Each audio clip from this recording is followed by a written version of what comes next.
expérience du Centre de virologie, maladies infectieuses et tropicales, l'hôpital militaire d'instruction Mohamed V, en ce qui concerne la prise en charge des infections virales qui sévissent et qui se propagent au niveau de la tropique.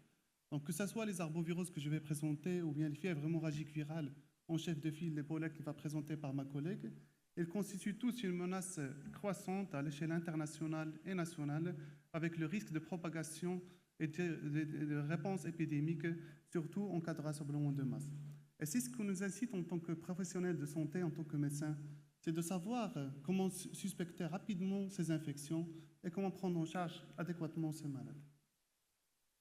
Donc avant de commencer, je voudrais bien mettre l'accent sur cette zone tropicale qui couvre à peu près 36% de la masse terrestre et où abrite 34% de la population mondiale, soit 2,5 milliards de personnes.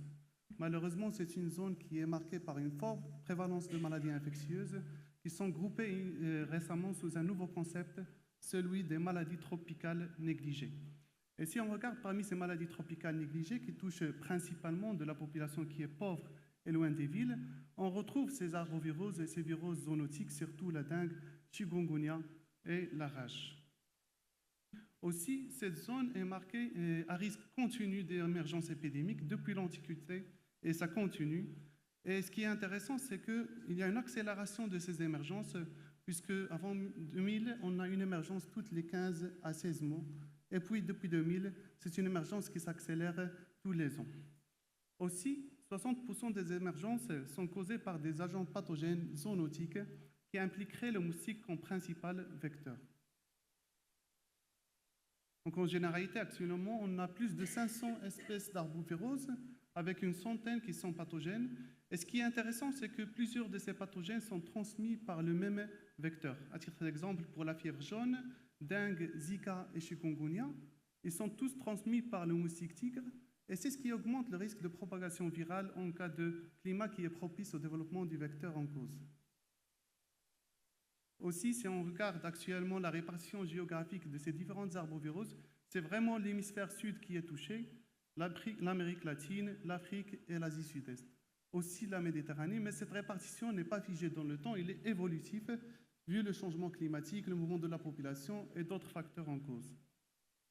À titre d'exemple, pour l'Aedes albopictus, on a remarqué qu'il était originaire de l'Asie sud-est, puis il s'est transmis en Amérique vers les années 1980, et actuellement, il y a une forte probabilité de sa présence en Méditerranée, avec des cas autochtones déclarés de maladies sous-jacentes au niveau de la France dès 1990.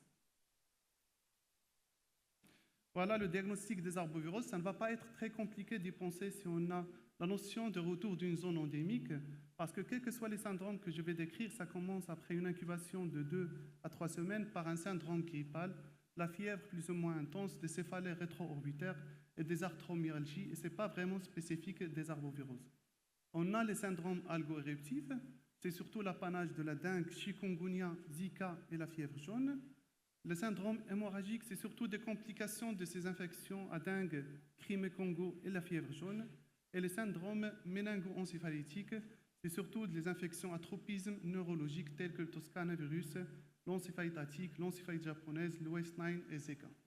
Et bien sûr, le diagnostic de confirmation se base sur la sérologie et sur la biologie moléculaire, la PCR.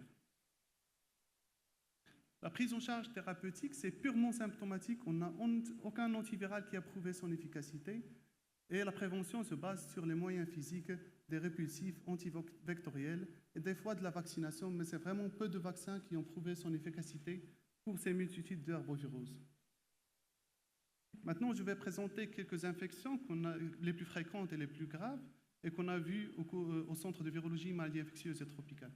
Donc, en chef de file, c'est la dengue, avec une atteinte entre 100 à 140 millions d'infections chaque année sur les 55 de la population mondiale exposée. Donc, on a du DINV 1 jusqu'à DINV 4.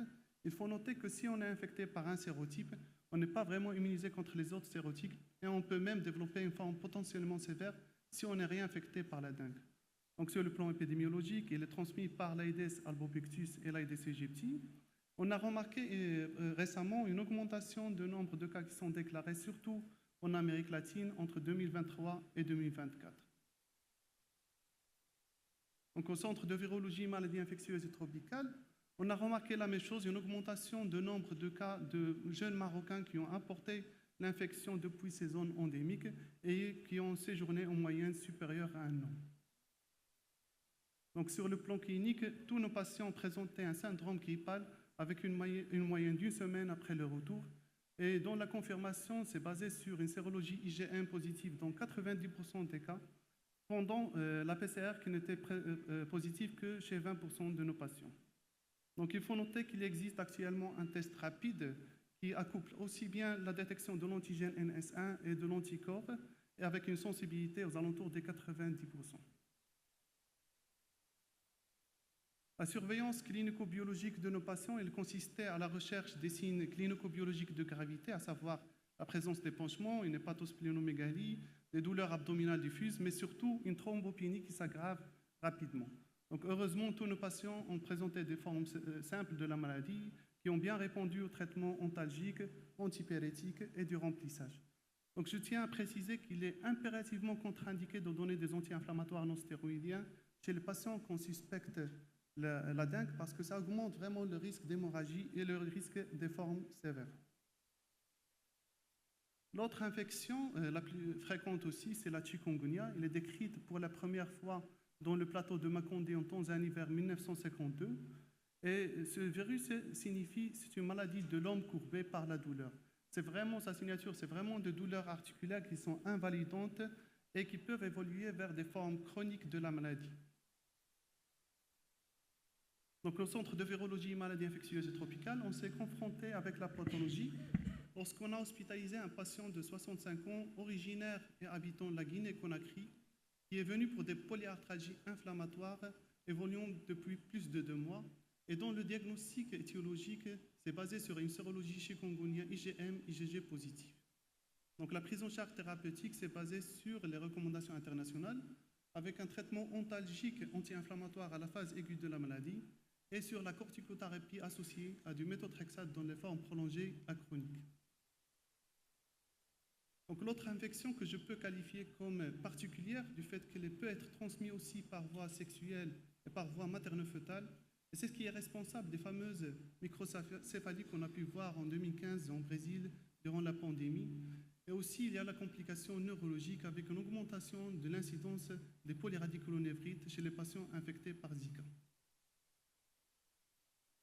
En ce qui concerne la fièvre jaune, et pour être rapide, c'est une infection qui sévit au niveau des 2 continents, l'Amérique latine et l'Afrique, avec une évolution clinique biphasique, une phase congestive et une phase hépatorénale, et un taux de létalité qui est aux alentours de entre 10 à 50% en fonction des épidémies. Donc, heureusement, au Centre de virologie et maladies infectieuses, on est doté d'une unité de vaccination qui va assurer la vaccination anti-amaril. C'est un vaccin qui est largement utilisé depuis 1937 et des fois, il est recommandé, voire obligatoire avant le départ en zone endémique. Donc, de ce fait, le Centre de virologie, maladies infectieuses et tropicales va donner un certificat qui a une validité